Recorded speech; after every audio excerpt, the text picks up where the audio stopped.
Hi guys, simply miss से मैं स्निग्धा बात कर रही हूँ। आज हम बात करेंगे नेहा तिवारी के बारे में। क्यों नेहा तिवारी लोगों को अच्छी नहीं लग रही है, क्यों लोगों को लगता है वो बहुत एरोगेंट है, उसके बारे में हम स्कैनिंग करेंगे। क्या गलत हो रहा है उस बंदी के। ठीक है, तो पहले हम स्टार्ट करते हैं। आप इस केस में देखो, नेहा, सचिन और मनीषा के। ठीक है, इसमें जो भी खोया है ज़्यादा से ज़्यादा तो नेहा ही खोई है। ठीक है, आप सोचो, अगर मनीषा 1.5 साल से रो रही थी, सब कुछ ठीक है, तो उसके बाद अब मियाँ कौन बोलते हैं, हस्बैंड और वाइफ चाहे तो अब दोनों मिलके अच्छे से खुशी से अभी भी रह सकते हैं, है ना। उसके और अभी भी बच्चे भी हो सकता है, सब कुछ हो सकता है उसकी लाइफ में, है ना। तो सचिन का तो कुछ खोने का सवाल ही नहीं, क्योंकि उसे पहले से पता था मैं ये गलती की है तो भी मेरी वाइफ माफ़ करेगी। क्योंकि जब इंसान किसी और के साथ रहने लगता है ना, उसका नेचर हमें समझ में आ जाता है। तो यही खेला है सचिन ने। सचिन को तो पता था अगर ऐसे पकड़ा भी गया तो कोई दिक्कत नहीं, मेरी बीवी गारंटी माफ़ करेगी और मेरे साथ रहेगी, वो छोड़ के नहीं जाएगी, उसको ये पता था। तो उसमें तो वो खोया ही नहीं है, फर्स्ट ऑफ ऑल, है ना। तो हम नेहा के बारे में आते हैं। नेहा तो हर चीज़ खोई है इसमें। ओके, अच्छा खासा शादी हो रहा था, उसकी ज़िंदगी बन रही थी, तो वो ख़त्म हो गया। ठीक है, अब मुझे नहीं लगता कोई और उससे प्यार करेगा, क्योंकि इसके डीफेम ग्लोबल तरीके से हो चुका है। तो और एक आदमी आके इसे शादी करेगा, वो होप तो मेरे लिए तो नहीं है। ठीक है, पहले से पति को खो चुकी थी, तो जो ज़िंदगी संवर सकता था वो भी अब नहीं दिख रहा है। तो पूरी ज़िंदगी अकेले अपनी बेटी के लिए रहना पड़ेगा। ठीक है, उतना ही नहीं, उसकी जो भी इमेज बना था ना, वो तो पूरे के पूरे ख़त्म हो चुकी है। मुझे ये भी पता नहीं कि आगे जाके लोग इसे कितने दिन तक याद रखेंगे। मुझे नहीं लगता है लोग भूलने भी देंगे इसे, क्योंकि हमेशा लोग कमेंट करते ही रहेंगे, तुम ऐसे की थी, अब नाटक कर रहे।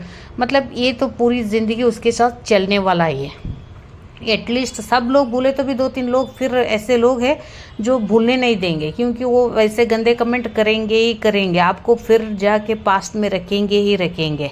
ठीक है, इसमें तो हर तरफ से नेहा का सब कुछ ख़त्म हो चुका है इस चीज़ में। ठीक है, फिर भी उसे लोग क्यों हेट कर रहे हैं, मैं उसके बारे में बताती हूँ। अब जो जब नेहा को आप और हम लोग सब नेहा की जगह पे रह के सोचेंगे। ठीक है, पता है सब लोग बोलेंगे हम वैसे गलती नहीं करेंगे, हम क्यों ऐसे करेंगे वैसे करेंगे, जस्ट इन केस। क्योंकि जब हम किसी की पोजीशन पे जाके ठहरने के बाद ही सोच सकते क्या हो सकता है हमारे पे ऊपर, है ना।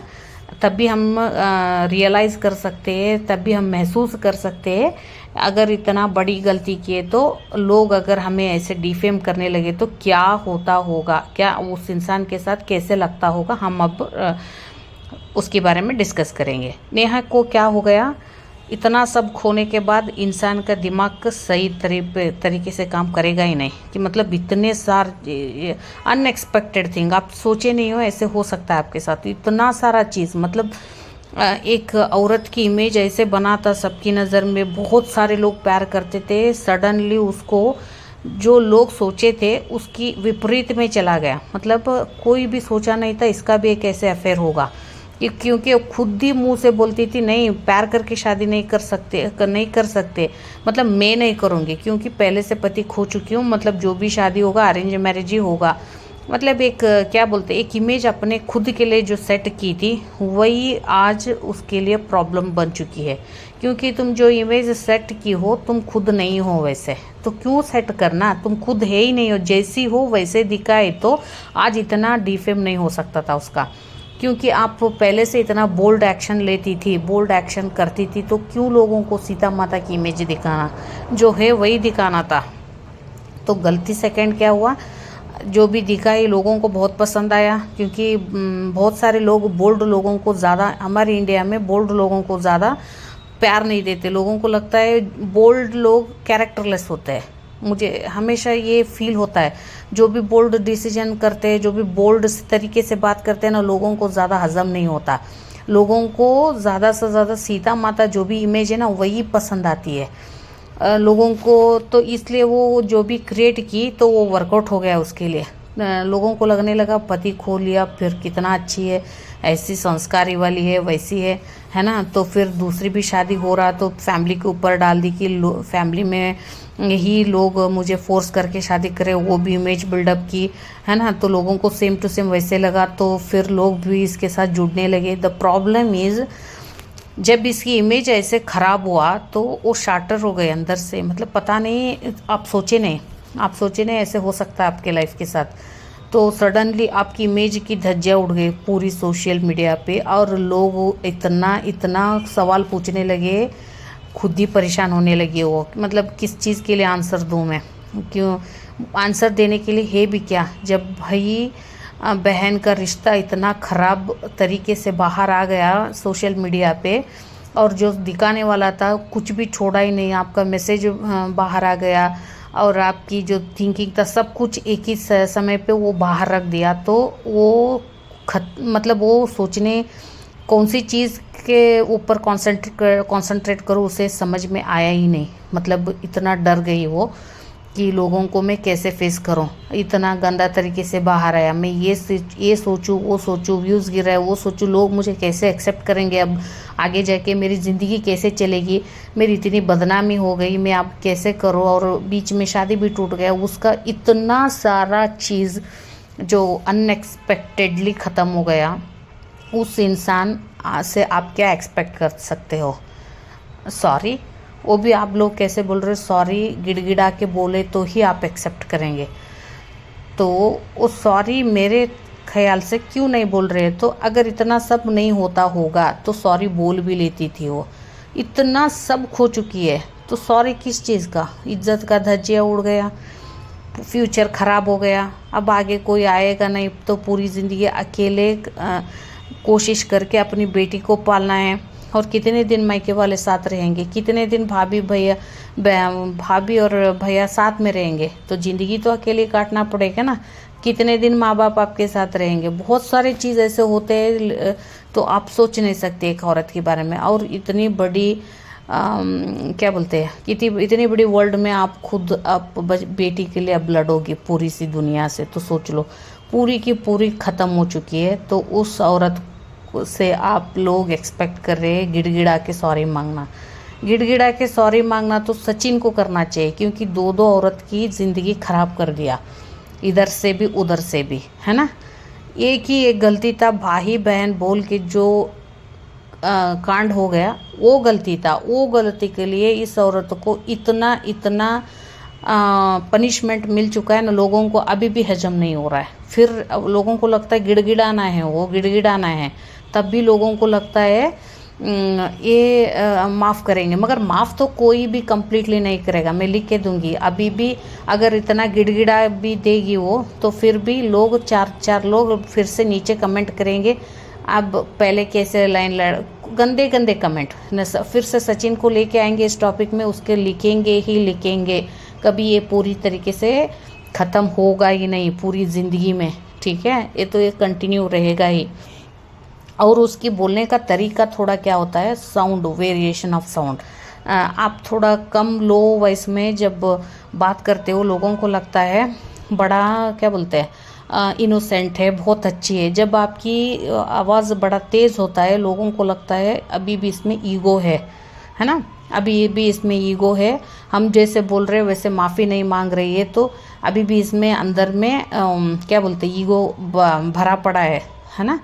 तो इसको क्या बोलते हैं, मैं क्या बोलूँ इसको, तो वो लोग एक्सपेक्ट कर रहे हैं वो ना थोड़ा लो वॉइस में आके मुझे माफ़ कर दो, मेरे से गलती हो गई, मनीषा से मैं भीख मांगूंगी, सॉरी मुझे माफ़ कर दो, तब भी इसकी चैनल चलेगा, तब भी लोग इसे एक्सेप्ट करेंगे करके उसे प्रेशराइज कर रहे हैं, है ना।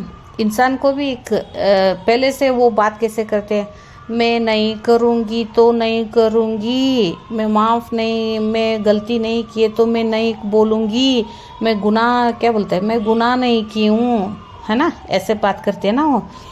तो गलती की है ना, गलती की है, हर एक इंसान के लिए एक चांस मिलना ही चाहिए।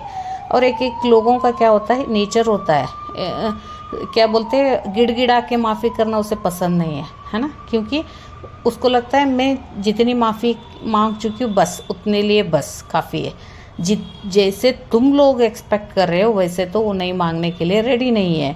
आप लोग बोल रहे हैं सीधा जाके मनीषा के पैर पे गिर दो क्योंकि मैं गलती की हूँ। मुझे अजीब सा महसूस होता है खुद के लिए। आप यही चीज़ सचिन के लिए एक्सपेक्ट क्यों नहीं कर रहे? वो दोनों की औरत के पाँव पे गिड़गिड़ा के माफ़ी मांगना है जो काम कांड आज किया है। आप लोग उसे ऐसे छोड़ दिए, सरेआम उसे लोग भैया भैया करके अभी भी कितना प्यार से उसकी लाइफ में जुड़ते हैं, मगर ये औरत को पकड़ लिए, जस्ट औरत को पकड़ लिए और जस्ट एक्सपेक्टेशन है ये जाके गिड़गिड़ाना है मनीषा के हाथ। क्यों भाई, क्यों गिड़गिड़ाना है? सब कुछ तो खो चुकी है, अब कौन सी पनिशमेंट देना है उसे? क्या बचा है उसकी ज़िंदगी में तो पनिशमेंट देने के लिए? अब ये इतना भी मत करो यार, मतलब एक इंसान की सेल्फ रिस्पेक्ट की धज्जियाँ उड़ाने तक मत करो जैसे वो जीना ही बंद कर दे। मतलब खुद को ही लगना है कि जो मैं नहीं चाहती थी सब लोग मिल के करवाया वो चीज़, तो वो बहुत गंदी होती है। जो नहीं करना चाहते रहते हैं ना, वो अगर तुम कर भी लो दूसरों के लिए बहुत गंदा फील होता है मन में, क्योंकि उसकी नेचर वैसा है ना। अब इतना भी गिर गिरा के माफ़ करने के लिए बचा भी क्या है उसकी लाइफ में? क्या बचा है? कुछ भी नहीं, सब कुछ ख़त्म हो चुका है। जब आप उसकी जगह पे ठहर के सोचो, ना पति है, ना शादी होगा, ना कुछ भी होगा उसकी ज़िंदगी में। अब जो भी इज्जत था सब कुछ गंवा ली है, और जो अब वीडियो बनाएगी तो लोगों की तो गालियाँ पड़ेगी अगर कमेंट ऑन किए तो इस रियलिटी के साथ उसे ज़िंदगी जीना है ना। बाहर जा सकती है, लोगों को तो पूरी की पूरी लोगों को इसकी कहानी पता चली है। तो सोच लो कौन सी पनिशमेंट की एक्सपेक्ट कर रहे हो? ख़त्म ही हो चुकी है ना। एक बार मुझे लगता है उसे जीने के लिए ऑप्शन देना चाहिए यार। सब इतना भी मत करो, है ना। मुझे पता चला just because of her tone people are not liking her. सबको लगता है इससे बहुत ईगो है, क्योंकि जिस तरीके से वो माफ़ी मांगते हैं ना वो लोगों को पसंद नहीं आ रहा है। लोग चाहते हैं गिड़गिड़ाना है। वो बोलते मैं पाप नहीं की हूँ, मैं माफ़ी नहीं मांगूंगी, मैं गलती की हूँ, चलो आपसे मेरे से गलती हो गया, ऐसे बोलती है ना। आप लोगों को वैसे नहीं चाहिए, ऐसे चाहिए कि मेरे से बहुत गलती हो चुकी है, रो धो के पाँव पड़ के बोलने के बाद एक्सेप्ट करना करके लोग बैठे हैं। मुझे तो इस चीज़ में लगता है जितनी भी पनिशमेंट उसे मिल चुकी है ना, बहुत बहुत भारी भरकम से मिली है। अब उससे भी ज़्यादा पनिशमेंट देने के लिए कुछ बचा भी नहीं उस औरत के पास।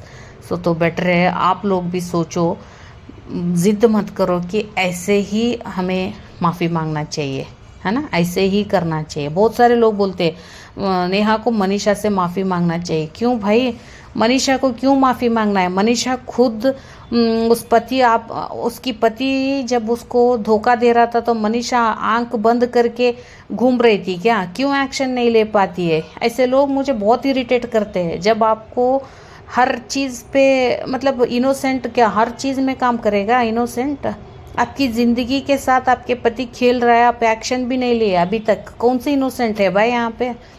आप खुद ही ऐसी हो कि जैसे हर एक आए खेल के जाए, तो तुम्हारी नेचर वैसा है। तो वो नेहा की क्या गलती है? अगर नेहा की जगह में और एक औरत होती तो तुम्हारी ज़िंदगी वैसी होती, है ना। तो यहाँ पे मनीषा के लिए बुरा क्यों लगेगा? जब आपकी पति इतना कांड कर रहा है तो आप पूछने के लिए भी हिम्मत नहीं है आपके पास, तो कैसी ज़िंदगी जी रही हो आप बोलती हो मुझे डाउट था, दूसरों के ऊपर गाली देते हो। खुद की पति जितना कांड कर रहा है उतना हिम्मत है आपके पास गाली देने का? हिम्मत है आपके पास एक्शन लेने का? कुछ भी नहीं। आप ऐसी हो तो दूसरों के ऊपर उंगली मत उठाओ। आज नेहा है, कल और एक आएगी, आप कुछ नहीं कर पाओगे बस, क्योंकि आप पैदा ही ऐसी हुई हो, जैसे आपकी ज़िंदगी में आता है वही एक्सेप्ट कर लेते बैठना है। ऐसे लोगों के लिए भगवान ही बचा सकता है और कोई नहीं। इस ज़िंदगी में जो भी होता है खुद के लिए लड़ना पड़ता है, ना कि दूसरों के ऊपर उंगली उठा के ये किए मुझे माफ़ी क्यों मांगना है यार? तुम क्यों आंख बंद करके चुप बैठी थी? तब भी तुम्हें एक्शन लेती थी जब तुम्हें डाउट आया था, तो आपके पति को पकड़ के पूछ लेती, आपको पति को 4 सुनाती। नहीं, वैसे नहीं, डाउट आ रहा है किसी और को फ़ोन लगाया, वो बोलेगी नहीं करके फिर सब लोग मिलके धोखा दे। सब लोग नहीं, खुद तुम धोखे में बैठे हो। आंख करके खोल के देखो क्या हो रहा है ज़िंदगी में, ठीक है। तो तुम एक इनोसेंट की कैरेक्टर प्ले करना बंद कर दो। किसी और के ऊपर उंगली उठाने से पहले खुद की ज़िंदगी में झांक लेके देखो। अगर ये मेरे वीडियो अच्छा लगा तो प्लीज़ शेयर करो, सब्सक्राइब करो, कमेंट करो। Thank you.